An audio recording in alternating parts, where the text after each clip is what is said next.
Cartoons have always been a mirror of society, exaggerated, colorful, and sometimes uncomfortably honest. And while animation has given us some of the most heartwarming parent-child relationships in storytelling history, it has also blessed us with an absolutely spectacular gallery of parental disasters. These are the moms and dads who forgot the job description, ignored the fine print, or simply never should have been handed a child in the first place. Whether through neglect, obsession, selfishness, or outright cruelty, these cartoon parents left a mark, not just on their fictional kids, but on the audiences who watched them stumble, fail, and occasionally explode.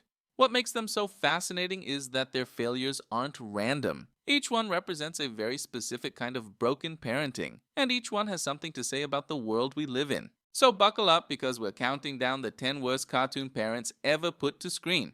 And trust us, some of these will hit closer to home than you'd expect. 10. Peter Griffin, Family Guy.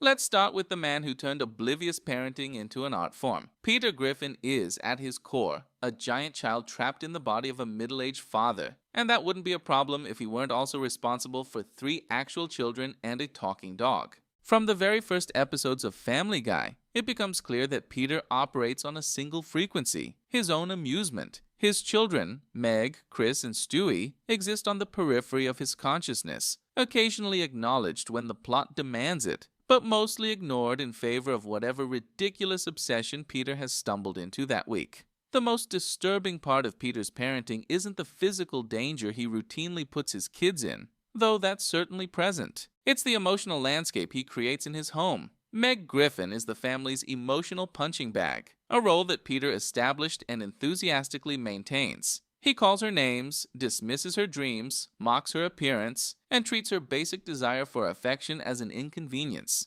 This isn't played for tragedy on the show, it's played for laughs. But strip away the comedy and you're looking at a textbook case of parental emotional abuse. Chris is largely ignored unless he's being accidentally endangered. And Stewie, the infant who routinely builds death rays and hatches world domination plots, is a fairly clear metaphor for what happens when a child's inner life is completely invisible to their parents. Peter is funny because he's extreme, but he's on this list because he's also, in disturbing ways, recognizable. 9. Ida Clawthorne, The Owl House, Early Seasons. Now, Ida is a complicated case, and importantly, she's one of the few parents on this list who actually grows. But in the early episodes of The Owl House, Ida Clawthorne's approach to her unofficial guardianship of Lusnotseda is, to put it charitably, chaotic. Ada is a powerful witch living on the edges of society, cursed and hunted, running a junk stand and making questionable decisions at spectacular speed. When Luz falls into her world and her life, Ada's first instinct isn't protection, it's opportunity. She sees a kid who wants magic training, and she sees someone who can help her business. The early dynamic is one of casual exploitation wrapped in enough genuine warmth to make it confusing. Ida doesn't set rules, doesn't explain dangers, frequently puts Luz in life-threatening situations without full disclosure, and operates with a breezy disregard for consequences that would make any child welfare professional faint. Her own trauma, the curse, her estranged family, her exile from the coven system, is never processed, just suppressed and occasionally weaponized. What saves Ida from being purely a villain in this category is her arc. She does love Luz, she does grow, and by the later seasons she becomes genuinely moving as a parental figure. But early Ida is a reminder that good intentions and real affection don't automatically translate into responsible caregiving. 8. Scarlet Witch, Wanda Maximoff, What If?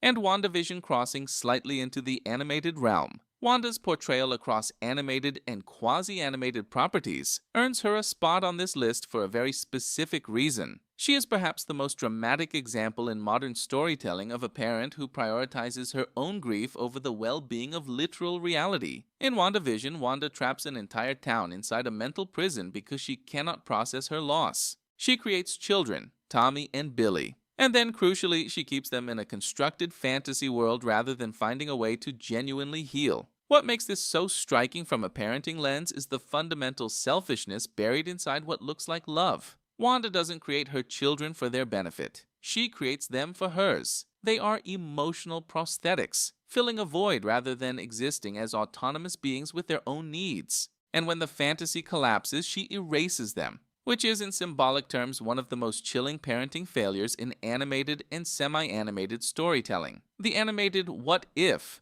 version doubles down on this, showing what happens when a grieving parent is also the most powerful being in the multiverse. The answer, it turns out, is catastrophic. Wanda's tragedy is real and deserves compassion, but tragedy doesn't excuse the harm she causes, and her story is a haunting meditation on how love without boundaries becomes its own kind of violence. 7. Bob Parr, Mr. Incredible. The Incredibles. Bob Parr is lovable. Bob Parr is well-meaning. Bob Parr is also, for a significant portion of The Incredibles, a genuinely terrible father. The film is sharp enough to show us exactly why. Bob is a man whose entire identity was built around being extraordinary, and when society forces him into ordinary life, he crumbles. He doesn't crumble loudly or violently. He crumbles quietly, through absence, through checked-out dinners, through a total inability to be present for his children as they actually are. Dash needs a father who can engage with his restless energy and help him understand who he is in a world that fears him. Violet needs a father who sees her. Jack the baby is practically furniture. Bob loves his children, genuinely, warmly, but his love is always filtered through his own nostalgia and ego. He's more excited about reliving his glory days than watching his daughter struggle with adolescence. His reconnection with heroism in the second and third acts redeems him, but the film is careful to show us that the redemption is earned, not given. Bob is proof that love isn't enough on its own. Presence, attention, and the willingness to see your children as people rather than background characters in your own story. Those things matter too. 6. Mother Gothel. Tangled. The series. Mother Gothel is a fascinating case study because she is, technically speaking, a villain. But her parenting techniques are so grounded in real-world emotional abuse patterns that she transcends cartoon villainy into something genuinely educational. In Tangled, the series, which expands on her relationship with Rapunzel beyond the film, Gothel's manipulation toolkit is fully on display. Gaslighting, isolation, conditional love, body shaming, fear-based control, and the masterful weaponization of guilt. What makes Gothel particularly instructive is that she never hits Rapunzel. She never screams or rages. Her abuse is entirely emotional, delivered with a smile and the constant refrain that she knows best, that the world is dangerous, that Rapunzel couldn't possibly survive without her. This is the architecture of coercive control, rendered in animation for a family audience, and it is remarkably accurate. Gothel's greatest achievement is convincing Rapunzel and the audience that her possessiveness is love. That's not cartoon evil. That's a very real pattern that survivors of narcissistic parents recognize immediately. The fact that her motivation is literally to drain Rapunzel's life force to stay young is almost a secondary horror. 5. Scar, as uncle parental figure. The Lion King. Scar doesn't have biological children, but his role as Simba's primary authority figure after Mufasa's death, and the psychological manipulation he performs on a grieving child, earns him a place here. What Scar does to Simba is something that real-world family trauma experts have a name for. Parentification through guilt, combined with engineered shame. He convinces a child that he is responsible for his father's death, then uses that manufactured guilt to control and exile him. The animated series The Lion Guard expands Scar's legacy of toxicity across generations, showing how his corrupting influence poisons family systems long after his physical presence is gone. As a parental figure, Scar represents the most insidious type, the one who appears at moments of maximum vulnerability, offering comfort while extracting compliance, building a child's identity on a foundation of shame and obligation. Simba spends years in exile not because he's weak, but because a trusted adult told him his grief was guilt and his existence was a burden. That's not villainy in the cartoon sense. That's a recognizable human pattern, drawn in a mane and a crown. 4. Jack Torrance. The Shining, animated references and cultural overlap. While primarily a live-action property, Jack Torrance has been referenced, parodied, and animated enough times. In The Simpsons, in Robot Chicken, in countless animated horror tributes, to merit discussion in this context. More importantly, he represents a parenting archetype that cartoons frequently invoke. The parent whose inner demons are externalized as supernatural threat, and whose children must survive not just the monster outside, but the father inside. What the animated interpretations of the Jack Torrance archetype capture is the particular horror of a parent who loves their child in quieter moments but becomes monstrous under pressure. The humor that animations draw from this figure is always uneasy because the underlying reality, a parent's rage turned toward the children they're supposed to protect, is not funny. The reason Jack Torrance remains culturally resonant enough to be animated decades later is that his story is universal. The parent who should be a safe harbor but becomes the storm. Every cartoon that reaches for his imagery knows that the audience will understand immediately because too many of them have lived adjacent versions of that story.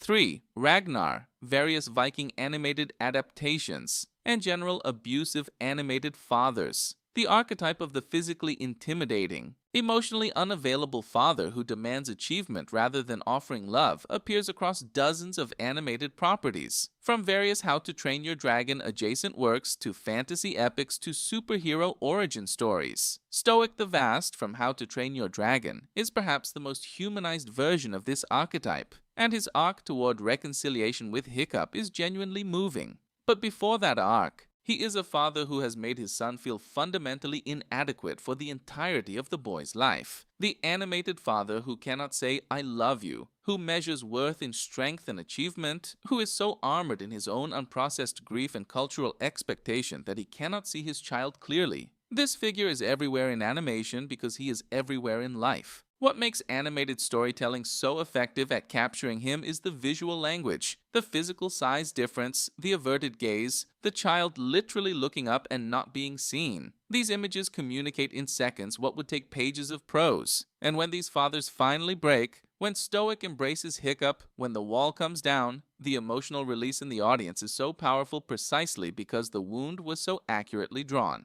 2.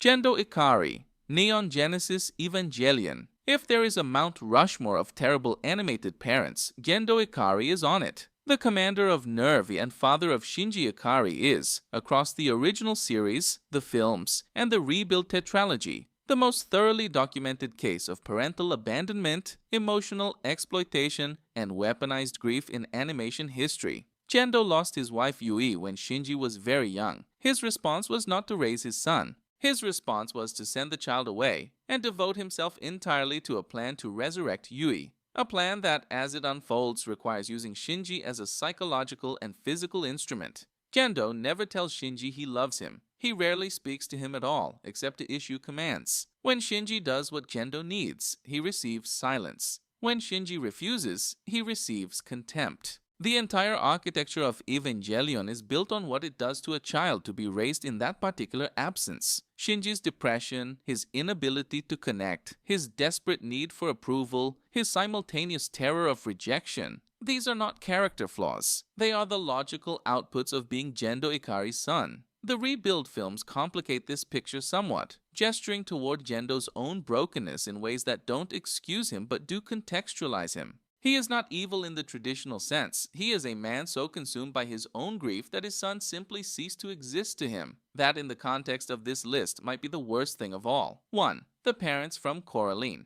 And here, at number 1, are two parents who don't even get individual names in the film. They are simply the parents, and their anonymity is part of the horror. Mel and Charlie Jones are not abusive in the dramatic, obvious ways of some entries on this list. They are not violent. They are not manipulative in the gothic mode of Mother Gothel. They are something more quietly devastating. They are simply not there, even when they're in the room. The Jones parents have moved their family to a strange new home. They are both under professional pressure, and they have essentially decided, without deciding, which is perhaps the point, that their daughter can take care of herself. Coraline talks, and they don't listen. Coraline reaches, and they don't notice. The magical nightmare of the other world that the film creates is, at its core, a metaphor for what a child imagines when the real world offers insufficient warmth. A perfect parent who sees everything, loves completely, and asks for nothing. Except, of course, the other mother asks for everything.